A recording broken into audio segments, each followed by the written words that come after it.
And this is not actually a new idea, but the idea from Shekhar Mehta is different to previous days of service. Rotary Days of Service in the past were generally ones where we showed off, if you like, to the community. Nowadays, it has been changed a little bit by Shekhar, and I'll just take you through it. I should say there's quite a bit of mindless meowing in the background tonight. It's not Florence who joins our meeting. She is here, but she's not on the desk. It's my boy cat, Thomas, who has got an opinion on something and he's sharing it. So if you hear it, that's what's going on. So Rotary Days of Service, and right enough, there's the international president. This should only take me a few minutes just to give you an introduction. And there's a very good leaflet available through Rotary International. And really what I'm saying now is a bit about the leaflet and then a bit about my own or my club's experience. And the idea behind the Rotary Days of Service, as you see there, is to motivate not only the Rotary clubs, but Rotaract and Interact. And it's to showcase and attract members through practical service projects. So a little photograph of a project that a lot of us know about, the shoeboxes. This isn't our own district, it's taken off the Rotary shoebox site. But as I say, it's an opportunity to showcase the work of Rotary. And this is the main thing that Shekhar has talked about, which is introducing prospective members. And you know already that he's very keen on membership, and one of his themes is each one bring one.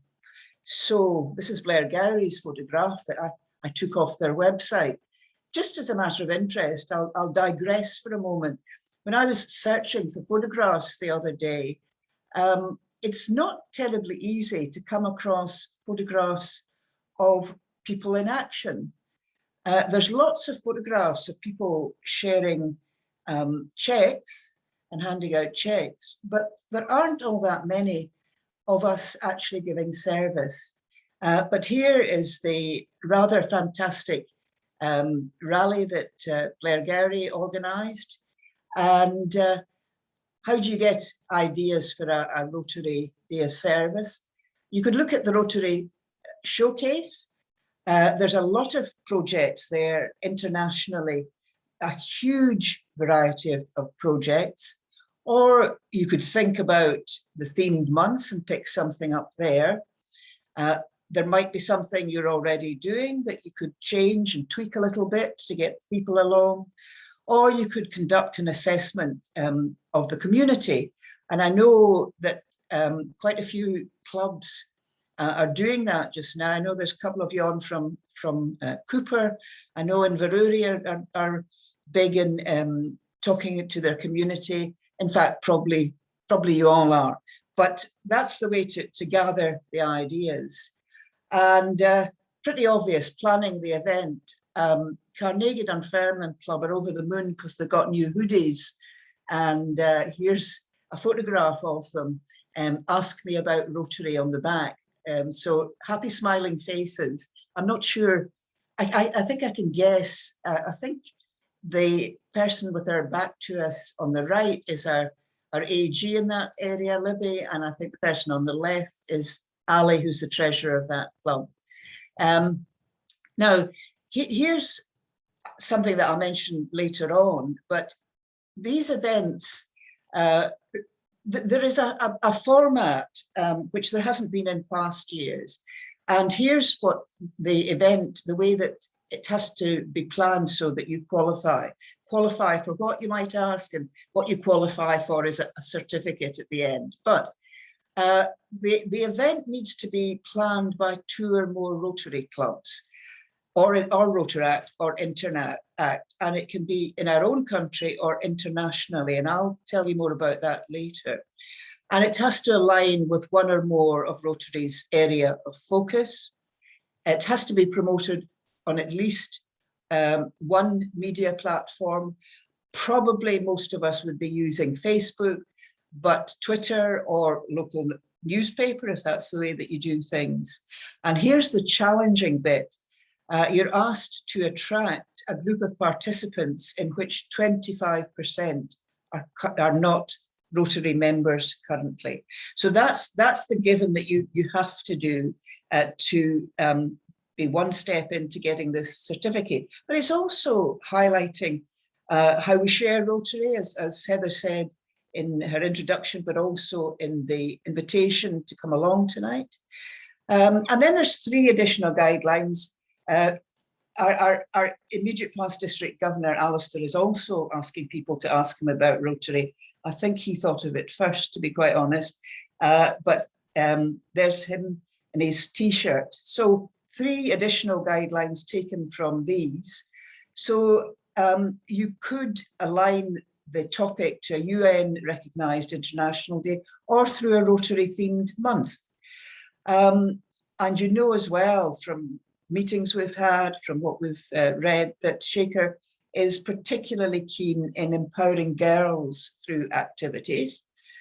This doesn't happen so much in Rotary in Great Britain and Ireland, but elsewhere, quite often a Rotary community corps is involved. And these are people who are not Rotarians, but who come together for a special event. We were talking about tree planting, some of us earlier on as we joined the meeting, and you might have a community corps who planted trees in your locality, in your community, and involving collaboration with at least one local business, community organisation, or government or municipality.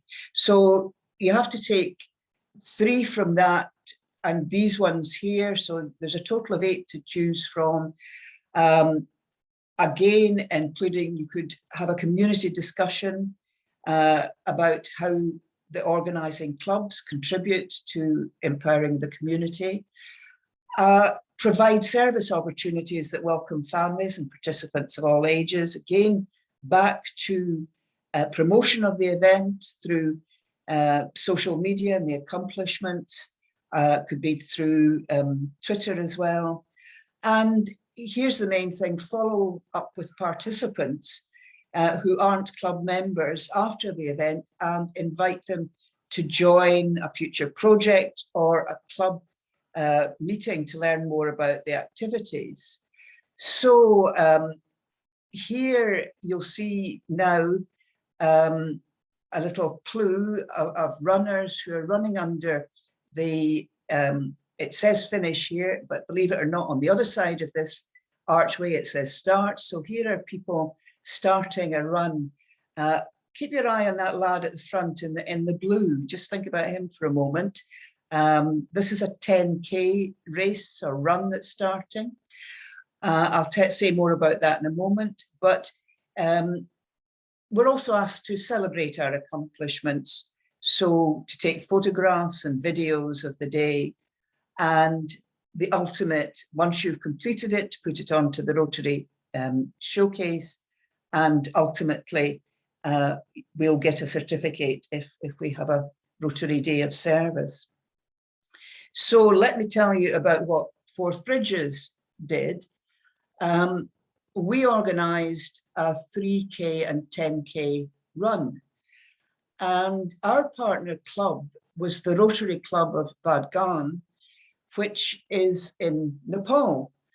And the way that we organised an event in Dalgety Bay with a club that's thousands of miles away is through our mutual interest in supporting End Polio Now, but particularly in a girls' hygiene project where people from the Vadgan Club go to rural schools and show girls how to use sanitary products, reusable sanitary products, safely and securely. Because in rural Nepal, girls and women are often banished from the house into a hut, which, apart from the fact that it can be bitterly cold, is dangerous because of the animals that might be around, but more particularly because it's cold, there's a huge temptation to light a fire, which of course becomes dangerous. So our organisation was with them and the mutual support of these projects.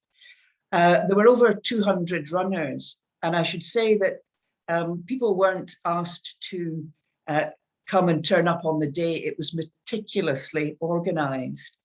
And in the end, we realised that to keep the route safe, the route was on some public roads, but also on part of the Fife Coastal Path. To keep the runners safe, we needed over 60 volunteers. And at the time when this was run, there were 27 members in the club. So quick sum there, we were at least 33 people short of the number of volunteers that we needed. By coincidence, it was run on the day of the Rotary District Council. So instead of 27 being available, it was 26 because I had to go to the District Council. So we needed volunteers, and we found 40 non-Rotarian volunteers. And where did we find these people? Well, there's one standing outside playing his pipes. I'll tell you more about that in a second. But we found them quite simply by, believe it or not, asking people. And it's absolutely amazing who will actually volunteer to do something and to come. And what we had was a clear understanding of what we were asking each volunteer to do. Not simply we're asking you to marshal a race or a run. We're asking you to marshal a run, and we're asking you to stand at such and such a place, and we're asking you to guide runners and so on. So people, before they signed up, we showed them the sort of jobs that we wanted them to do. And people who were asked were simply people, those of the members of the club who lived in Dalgety Bay and walked dogs. If they met a fellow dog walker that they knew a little bit, they just asked the person. And as I say, it was absolutely amazing the number of people who were willing to do it. And on partnerships, we were forced to partnership with some people. We were forced to partner with Fife Council, but it went very well because the woman we dealt with is a member in Glenrothes, which was very fortuitous. Because if you have a major event that in any way, they say that they I don't know if it's the same for other councils, but they say that any event of any number of people which takes place in a public area, we need to seek permission. And I can tell you, it's not the simplest and shortest form to fill in.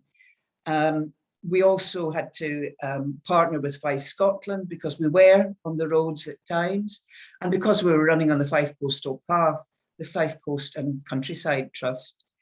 But we got involved with other voluntary organisations for quite simple reasons, such as we needed gazebos that we didn't have. So we borrowed them from local organisations, such as the Dalgety Bay Relay for Life team.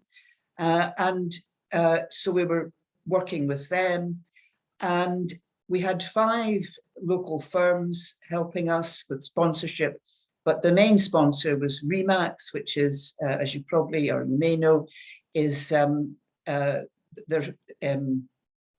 sell houses, buy and sell houses. And we had service opportunities for all. If I go back, there's Brandon. He's playing the pipes. We've known him for a number of years. He loves doing this. He's standing outside a residential home for elderly people, Henderson House in Dalgety Bay. And you can't see them there, but the residents were all at their windows listening to Brandon, but also when the runners went past, they were waving and cheering them on. So there was a little byproduct of people getting something a bit different on a Sunday morning. And as I say, service opportunities for all. We had a number of young people helping us. Again, this was all thoroughly risk assessed, and anybody under 16 had to work with an adult. And the whole thing, well, the beginning of it and the ending was live on Facebook. And we followed up with volunteers and still continue to follow up with volunteers our day, so that hopefully we might attract people. So the net result, what's in it for us in summary, and what's in it for people who are wanting to think of getting an interesting project. So if you find an interesting project, if you have an interesting project, and you organize it well, which most clubs do organize things very well, you invite volunteers to participate in it, and you possibly get new members. Without us sending a word to anybody, 4 people on the day said, tell me more about Rotary. We don't have Ask Me About Rotary t-shirts yet, but everybody was in high vis, so they were clear, and people were asking, what is this? How can I be involved in it? So I think what we re-emphasize, what was already in our heads, is that Rotary is attractive to people if we show them what we do, rather than show them a meal or show them a speaker that's something not to do with Rotary. So the main organizer there is Vicky Gorn, who's our president just now. These are people lining up, as you see, to run. So that was our day of a Rotary Day of Service. It was never conceived as a Rotary Day of Service, but it turned into one. And I think it will be nice if we get a certificate. Now, I don't know where it will be, whose wall it will go on. It's nice to have a certificate, but it's even nicer to have 4 people who actually want to join in and do things. So that's a summary of the Rotary Day of Service. As I say, there is a easily found leaflet on the Rotary International website, and can probably get that put onto our own website or a link. So thanks very much for letting me speak about it. And I'll come out of that now.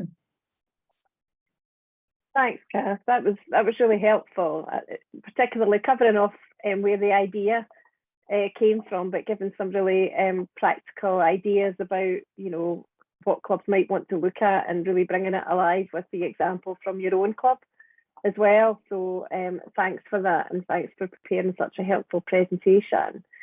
Okay, folks, well, the format is as it usually is, just a chance for us to have a chat, test out maybe some ideas that might have prompted with you, ask Kath more about the projects that she's mentioned, or about the concept of the Rotary Days of Service themselves. So over to you, really.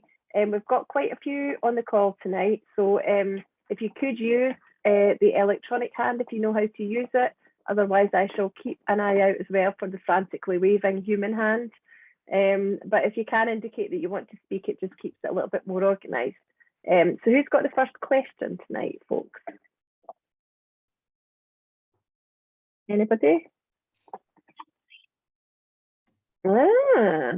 Okay.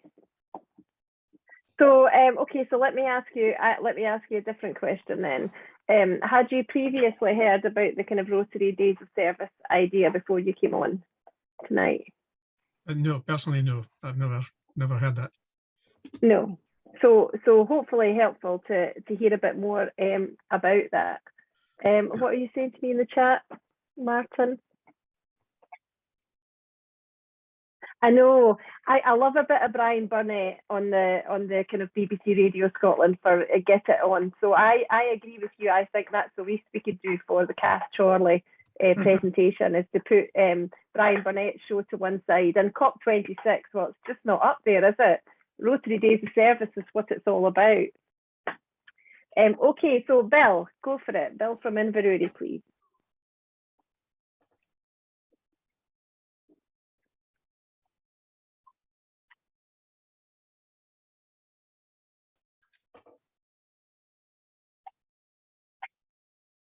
You fighting with the mute button, Bill? Right, wait a minute. I've asked you to unmute. You should be able to. There you go.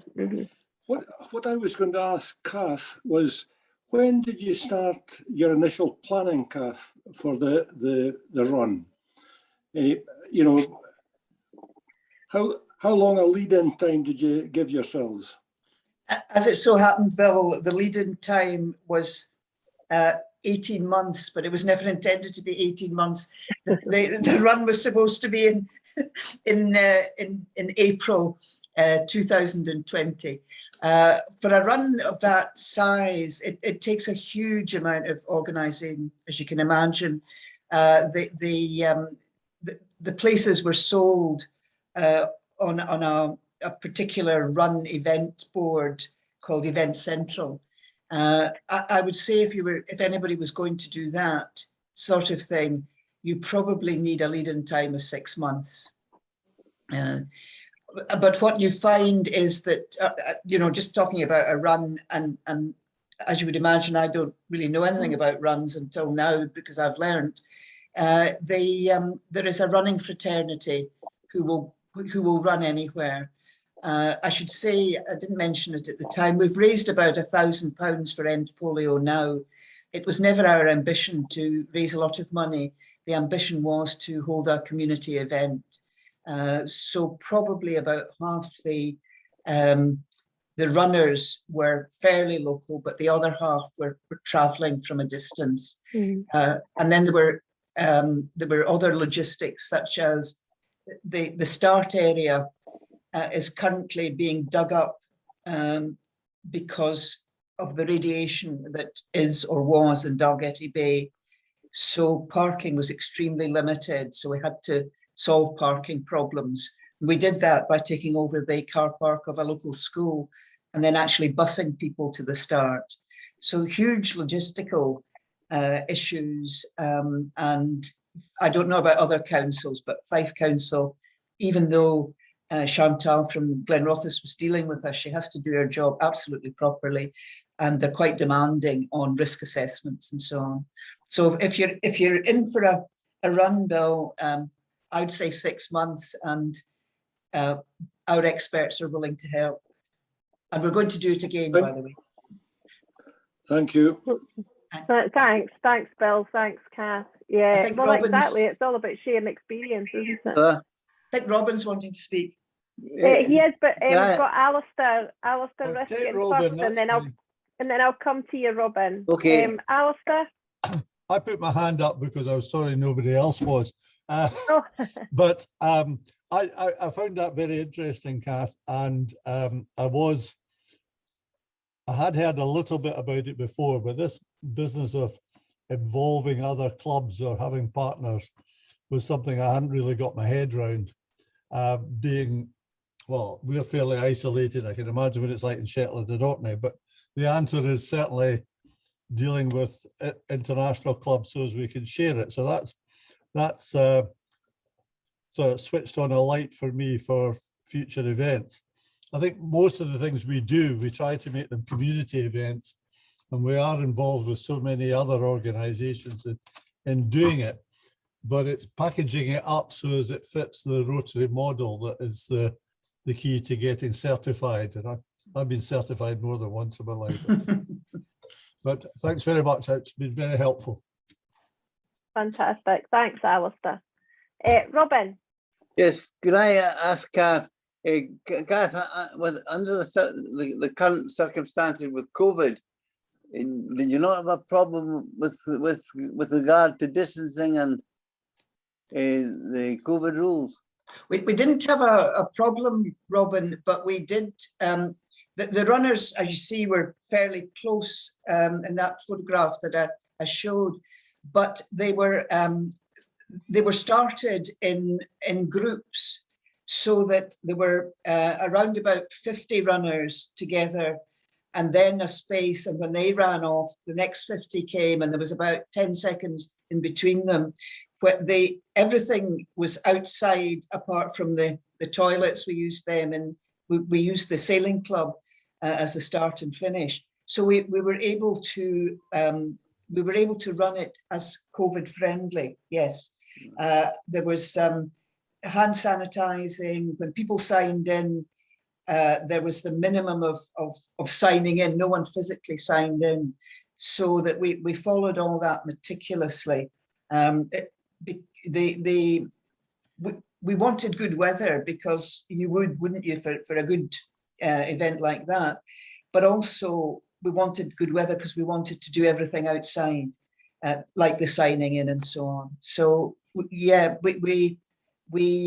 that's why it was postponed 3 times, obviously in the past, but we were able to keep it COVID friendly. Yes, yeah. Thanks very much. Thank you, Robin. Thanks. Thanks, Robin. Thanks, Robin. I was just thinking about other things that I was aware of. I don't know if we lost. Oh, Tony, do you want to go? I've got a question for Kath. You mentioned a tie-up with an international club. Where did they fit in, and what did they do? How did they fit in because ultimately they didn't obviously plan the run or anything like that, but because we have worked with them now since we started up Forth Bridges, which is about 18-20 months now, they fitted in because some of the proceeds will go to the project that we're running jointly, and they were aware of what was going on, and they had joined us with a link. So it wasn't planned by them, and I think, you know, if I'm honest, it's a way of doing things where we can get another club involved and involved in something, but not actually there on the day in physical terms and participating. When you read the instructions, they're not clear on what the international or any other club has done. But it helps you get It helps we get what we wanted, and it was easier than going along the road to that club in Burnt Island and Kinghorn and approaching them for help. Thank you. Yeah, they're smiling. We'd have been delighted to help. Fantastic. It sort of prompts all other thoughts. I was just thinking, not because I was just along at leaving not that long ago, Morag, I'm thinking about, you know, partnership opportunities like Silverburn. I'm thinking it must prompt some thoughts about using that kind of green space that they've got in Silverburn, and because you've got such a strong partnership with the organisers of that park, there must be some wee sparks going off for you, I would think, just now as well.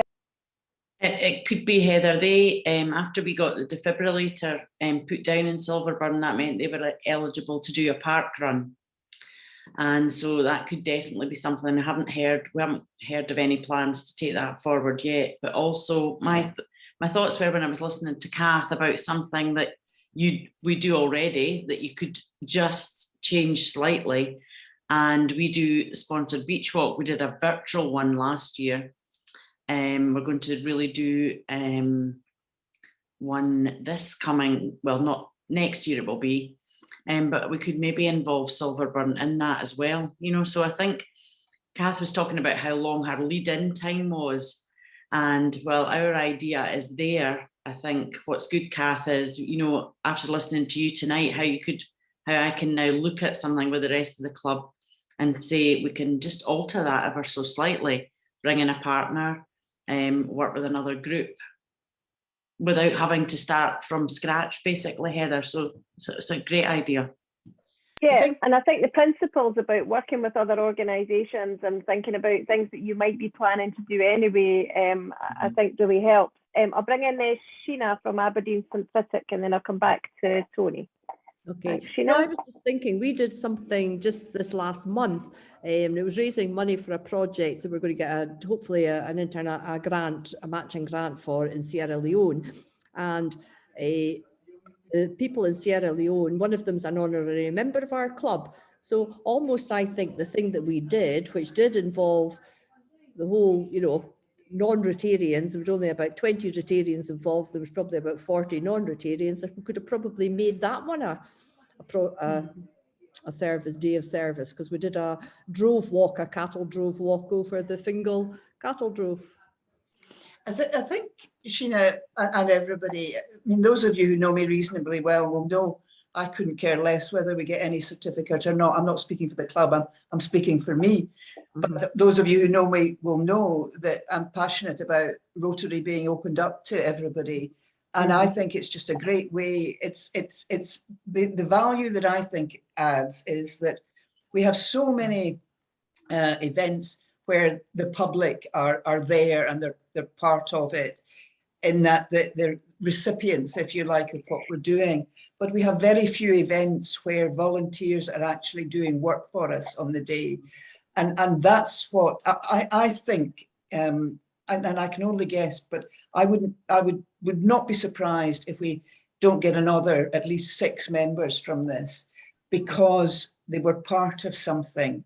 And it was all, it wouldn't look like it to the people on the day who were volunteering, but they were carefully placed so that somebody, you know, on the odd street corner where you just needed one volunteer, it wasn't a volunteer standing, it wasn't a non-Rotarian, I should say, standing on their own. It was a Rotarian. The non-Rotarians were with people and at the signing in points, and they were enjoying doing something rather than watching us doing something. So in the end, whether there's a certificate or not, I don't mind being, you know, be good, but it's the fact that people were involved and enjoying it and part of it. Yeah.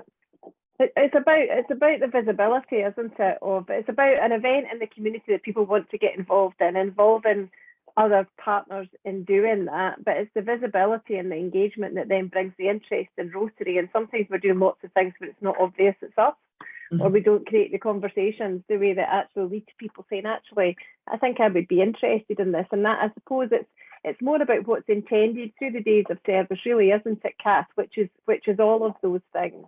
But the fact that you're converting that into members, I think it gives lots of food for thought for everybody. Tony? Just a wee point of clarification, Kath and Heather. I mean, obviously all what you're saying is good, and it's the tremendous amount of work goes into planning these things. Kath, you were saying that for the days of service part and that little certificate that we all love to show what we've done, it's to be part of the areas of focus. Now, Morag, I'm not having been any offence, so please don't take this. Is a beautification project like bulb planting, where does that fit in the areas of focus? So, you know, we don't want the people to go and do a lot of things and have a lot of effort and possibly not qualify. Could you just speak on that for a second? I wouldn't be doing the crocus one as falling into that category, but I would say that would fall under environmental myself. Somebody can correct me if they think I'm wrong on that one. Right. I would think environment, or, you know, if you were doing something which had the crocuses about it, then clearly it's taken us, you know, in relation to kind of end polio and so on. So I mean, I think there are lots of opportunities there to make the connections back. Well, and I think great. Thank you for that. I think, Heather, Tony, if you go onto the Rotary Showcase and see what people have been doing, there are people who can write things rather more imaginatively than I can, and I can be quite imaginative, I can tell you. There's some quite interesting ones. I think it's getting us thinking about things and thinking about how we can attract people. Yeah. Great. I think that's exactly right. I mean, for me, certainly asking Kath to do this, which she's done brilliantly well tonight, and to get a conversation going is only partly about the recognition of what's been achieved through the certificate, all of which is important. It's much, much more about just generating some ideas and some thinking, and sharing some ideas and some thinking across the clubs about, you know, community projects that we would want to be doing anyway, cross-working with clubs, which we want to do more of anyway, cross-working with other organisations, which we want to do more of as well. So, and thinking about ways to do that where we can be more visible. People know that it's Rotary and they see the things that we're doing as something that they might want to get involved in. Alistair? I think the every club probably does 101 different events in a year that would qualify in most respects. The one thing that we probably don't do on a regular basis is work closely or show any publicity for working closely with our brother and sister clubs, whether they're international or like us with Tane or Yeah. Frizzle, Wick, Orkney, Dingwall. We get involved with all of them, and they help us when we have big events. And but it's like everything in Rotary, it's been a wee bit of a secret. We know and they know, but nobody else knows. So maybe we need to make more of that. Yeah, and I mean, it sort of links in with some of the wider developments that are happening now, where within particular areas, you know, so Rotary in Inverness, you know, Rotary in Fife, Rotary in Dundee, that whole thing, it's about people recognising Rotary and then finding the right Rotary experience for them. You know, it's Rotary in a general sense. Alan, do you want to say something about what you've been doing, just because it's just happened with your Tour de Claques? Just because we were just chatting about it as we came on. And I just thought, in lots of ways, I know it has happened, and I know it's not set up as a Rotary Day of Service, but it's exactly the kind of thing that gets that wider engagement and that wider visibility. Might just prompt some other ideas as well. Would you like to do that? Yeah, sure. Thanks. It's actually the third event we've done under the banner of Tour de Claques. Lindsay Spurridge thought of the name, so I set up the tourdeclaques.com website that we use for all the events, just to try to get it's a kind of branding, if you like. And now we've got a nice posters and things. I've even got some on my desk, funny enough, so some around anywhere.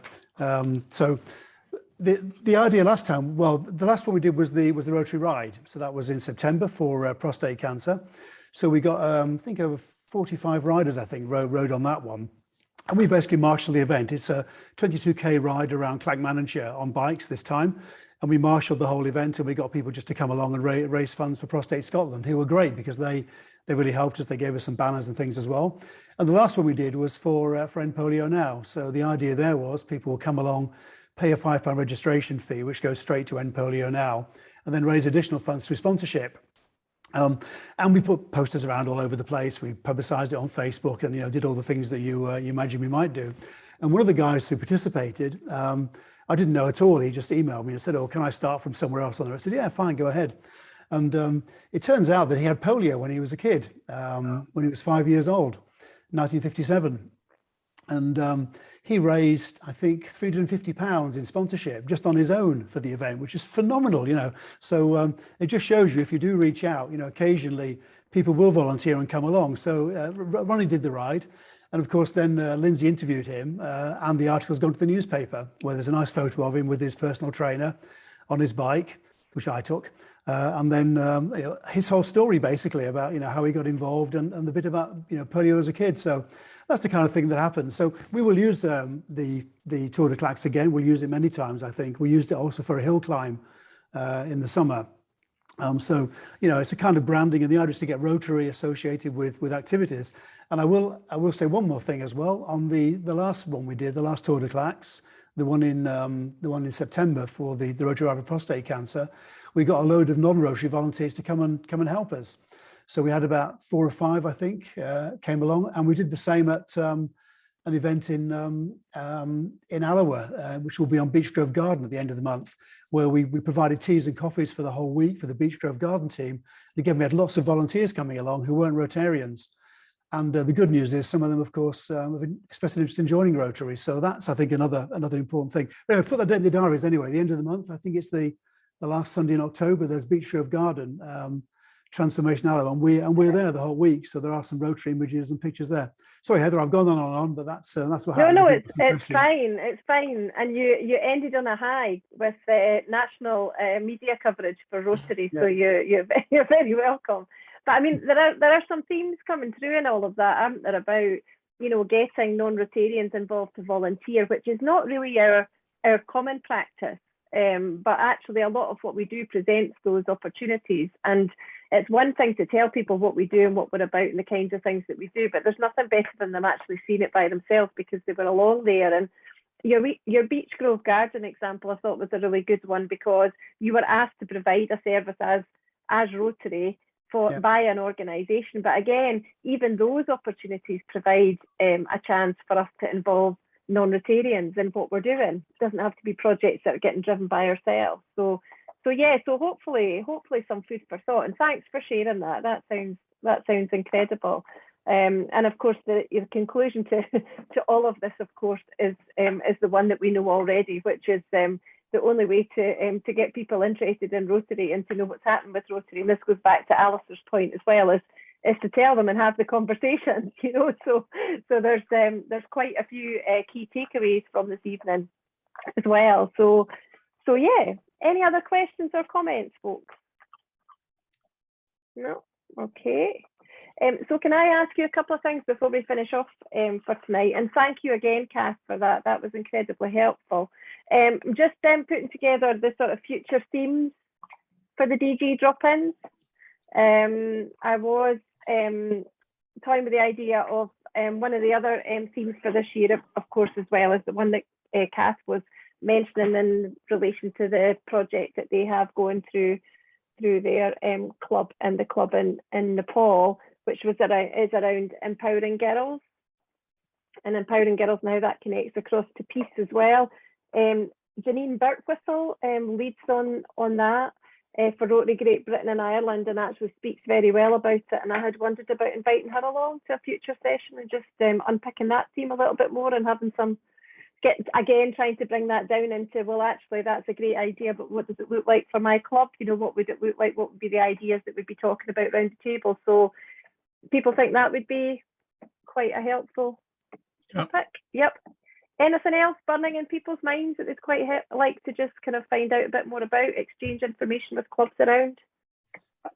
No? Heather, this is not for the future, but since my team were kind of involved in the last one, could I just say what a fantastic medium it was? Because I've been inundated with requests for brochures, help in setting up clubs. So you've seen some of that. It's even got as far as, can I help set up Rotary Kids clubs in India and in Sweden and in Finland, as well as in that place south of the Hades Wall and in District 1020. So it's things that start on this, well, they may have started somewhere else, but they've had the publicity of being part of your drop-in.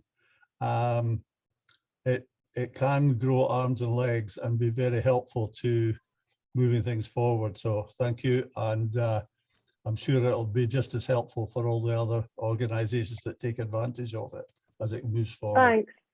Thanks, Alistair. I'm really glad to hear that about Rotary Kids. And as you say, I've seen some of that correspondence going backwards and forwards.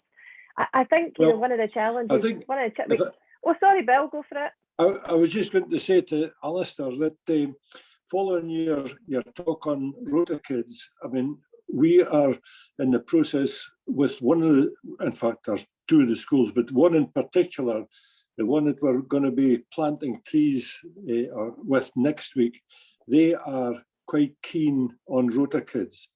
And the head teacher is very keen. So we're nurturing that along just now. So hopefully that'll come to something in the very near future.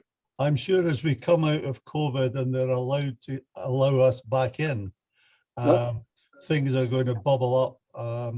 Our district has the best record in Great Britain and Ireland for starting Rotary Kids clubs and keeping them going. But I think we can, in the next 2 to 3 years, double what we've got already, given the interest I'm receiving now. Okay. Thank you. Yeah. Thanks. Morag, did you want to come in? Yeah, I was just going to say that, interestingly, we had an approach from a school that hadn't engaged before with Rotary Kids as a result of the pandemic, and they felt so much was shut down and they'd lost so many opportunities that they came forward in what everybody would have viewed as a more difficult time. And they engaged last year and they wanted to wait till after the October holiday, and they're joining in again. And I'm not going to say it's been as it would have been if we'd been in school, but I think it's really exciting that, you know, they took part last year and they're going to take part again this year.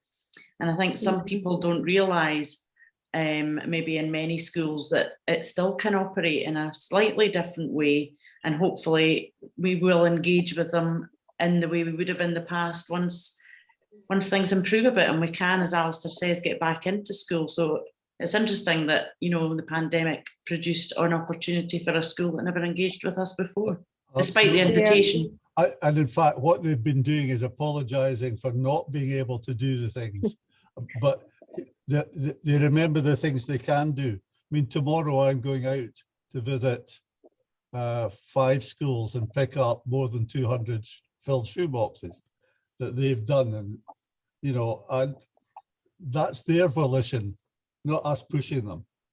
Yeah, the group that I'm having a meeting with the teacher first on Monday, but he said they've spoken already, and they said they've lots of ideas they want to tell us about. Now that's the children; they've got lots of things they want to tell us, they want to do, and that's just, it's so exciting. It's really exciting. It's really exciting, and I think there's just a hunger, isn't there, particularly in getting these things going again in the community, and in terms of engaging with young people in those partnerships with schools and so on. So, you know, there is, I think the time is now type thing. Martin, did you want to come in? Oh, I don't know how you're still on mute, Martin, but we can't hear you. But you don't seem to be on mute.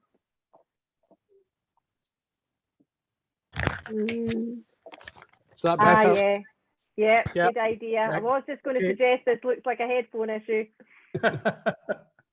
Yeah, just to say, Anne Forster from Old Meldrum may well would have been at this meeting, but she's actually at an RIBI Rota Kids and Interact meeting as we speak, and they're planning lots of things for the future, which no doubt will come the way of District 1010. So don't think she's ignoring you, Heather, or Alistair. Oh no, I wouldn't think that. I wouldn't think that for a minute. I've got half of the double act. I'll take that. I'll catch up with Anne separately. Okay. No, thanks. that's great. Thanks for that. Much appreciated. All right then, folks. Right. Well, I'll have a think about seeing if Janine can come along to the next one. Any further comments or thoughts? Fire them into me on the email in between times. And thanks again for your time. Lovely to see you all. Thank you, Heather. Thank you, Heather. Thank you. Thanks then. Ta-ra. Bye-bye. Bye-bye. Bye.